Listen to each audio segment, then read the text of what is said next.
आज के इस वीडियो के अंदर हम बात करने वाले हैं आखिर सैस कंपनियां इतना ग्रो क्यों कर रही है। राइट, सैस कंपनियों का बिजनेस मॉडल क्या है, सैस कंपनियां पैसे कैसे कमाती है, यानी कि रिवेन्यू मॉडल क्या है, ये आज हम इस वीडियो में डिस्कस करेंगे। क्यों इन्वेस्टर आज के डेट में सैस कंपनियों में इन्वेस्ट कर रहे हैं, इनमें ऐसा खास क्या है, क्यों रिसेंटली काफ़ी ज़्यादा सैस कंपनीज को फंडिंग मिल गई और इंडिया के यूनिकॉर्न क्लब के अंदर काफ़ी ज़्यादा सैस कंपनियां आज आपको देखने को मिलती है। तो मेरा नाम है ऋषिकेश टोमरे, आप देख रहे हैं मास्टर एंटरप्रेन्योरशिप।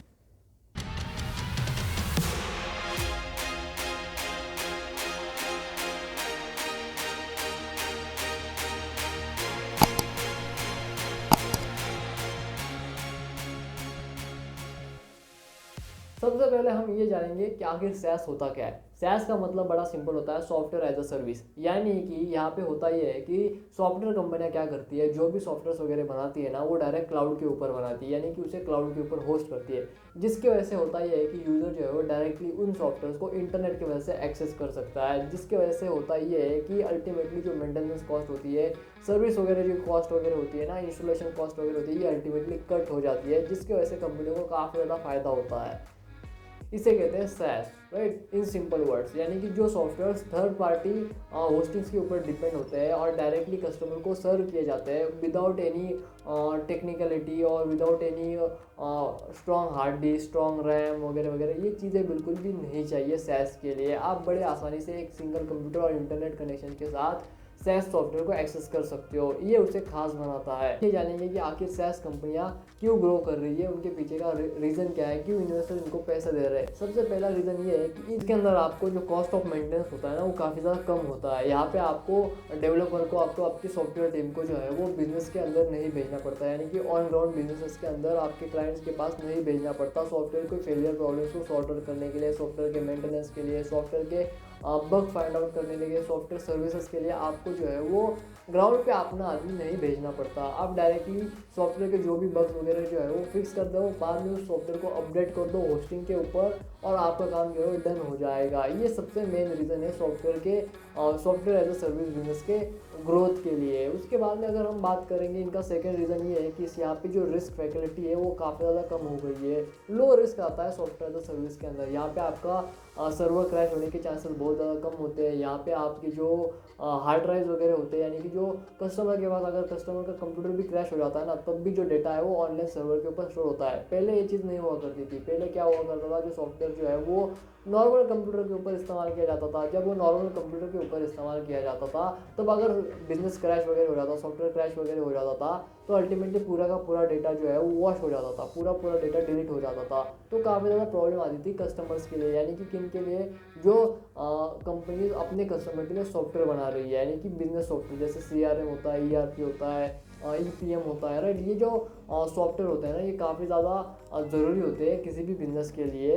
अगर ये क्रैश हो जाते हैं, पूरा डेटा जो है वो डिलीट हो जाता है, तो कंपनियों को काफ़ी ज़्यादा प्रॉब्लम आती है। तो ये चीज़ भी यहाँ पे कम होती है। इसके वजह से होता है कि अल्टीमेटली जो कॉस्ट होती है कंपनी की वो बहुत ज़्यादा कम हो जाती है और मार्जिन जो है वो बहुत ज़्यादा बढ़ जाता है। जिसकी वजह से इन्वेस्टर आज के डेट में सैस कंपनीज के लिए काफ़ी ज़्यादा इन्वेस्ट कर रहे हैं अपना पैसा सैस कंपनीज के अंदर। ये तो सिर्फ हो गई कुछ रीजन, लेकिन अब हम समझेंगे कि इनका बिजनेस मॉडल क्या है और इनका रेवेन्यू मॉडल क्या है, जो काफ़ी ज़्यादा मेन रोल प्ले करता है इन्वेस्टर को इन कंपनियों के अंदर इन्वेस्ट करने के लिए। अब हम जानेंगे कि सॉफ्टवेयर एज अ सर्विस का बिजनेस मॉडल क्या होता है। देखो, सॉफ्टवेयर एज अ सर्विस यानी कि सैस जो है वो 3 बिजनेस मॉडल में मोस्टली यूज होता है।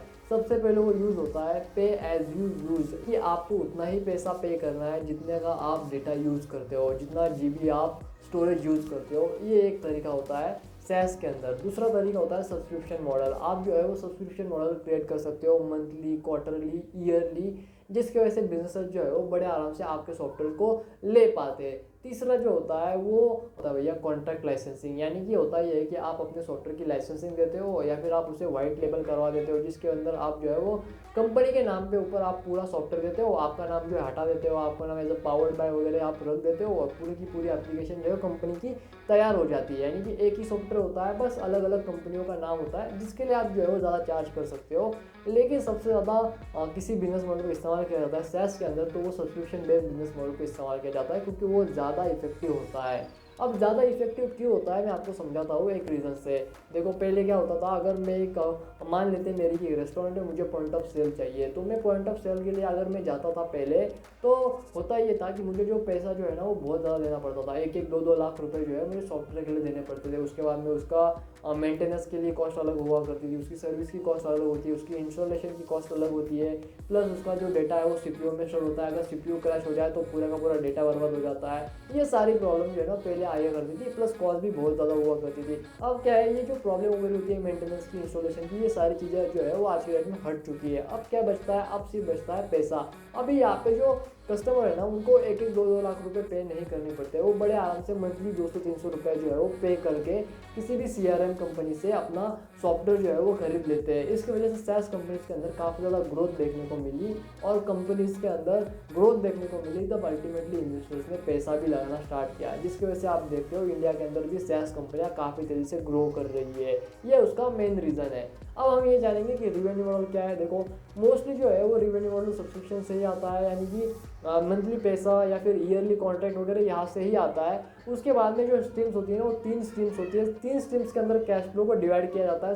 सबसे पहले होता क्या है, सबसे पहले आता भैया इनिशियल सेल्स। इनिशियल सेल्स के अंदर होता ये है कि जब भी आपने सेल्स क्लोज की तो वो आपका होता है इनिशियल सेल्स, यानी कि जो भी पहली सेल्स होती है, यानी कि पहली बार जब कस्टमर आता है आपके पास से आपका CRM की परचेस वगैरह कर लेता है तो आपकी इनिशियल सेल्स होती है। उसके बाद में आता है रिटेंशन, जब उसकी सब्सक्रिप्शन एंड हो जाती है और जब उसका नया रिन्यूअल पैक आ जाता है और जब उस पैक को रिन्यूअल हो जाता है तो उसे कहते हैं रिटेंशन, यानी कि रिटेंशन सेल, राइट। उसी के बाद में अगर आता है तीसरा पॉइंट, वो होता है भैया एक्सपोनेंशियल सेल। अब एक्सपोनेंशियल सेल मतलब कि क्या है कि मान लेते हैं आपका एक कस्टमर से उसने 4 नई बिजनेस खोली, 4 नई दुकान खोली, तो 4 नए दुकान के लिए उसे 4 नए CRM लगेंगे। इसका मतलब है कि अगर वो आपका पहले से ही कस्टमर है तो वो अल्टीमेटली और 4 CRM जो है वो आप से जो है वो खरीद लेगा। इसे कहते हैं एक्सपोनेंशियल सेल। इन तीनों जो कैश फ्लो होते हैं ना, इसे इन्वेस्टर काफ़ी अच्छे से देख पाता है, जिससे बड़े आसानी से इन्वेस्टर को पता चलता है कि आखिर बिजनेस के अंदर कैश फ्लो कितना है और मार्जिन कितना आ रहा है। और इन तीनों सेल्स के अंदर जो है वो मार्जिन बहुत ज़्यादा आता है। शुरुआत में कंपनियां क्या करती है, कस्टमर्स को बोलती है कि आप पहले 1-2 महीने के लिए सॉफ्टवेयर फ्री में इस्तेमाल कीजिए, अगर आपको पसंद आए तो आप हमारे सब्सक्रिप्शन ले लीजिए। जब सॉफ्टवेयर कंपनियां यानी कि जब CRM वाले बिजनेस वगैरह होते हैं जिन्हें CRM वगैरह लगते हैं, POS लगते हैं, या फिर ERP एंटरप्राइज रिसोर्स प्लानर लगते हैं, या फिर एम्प्लॉय मैनेजमेंट सॉफ्टवेयर वगैरह लगते हैं, तो ये क्या करते हैं, पहले उसे इस्तेमाल करते हैं, अगर इन्हें पसंद आए तो उसे तुरंत जो है वो परचेज भी कर लेते हैं।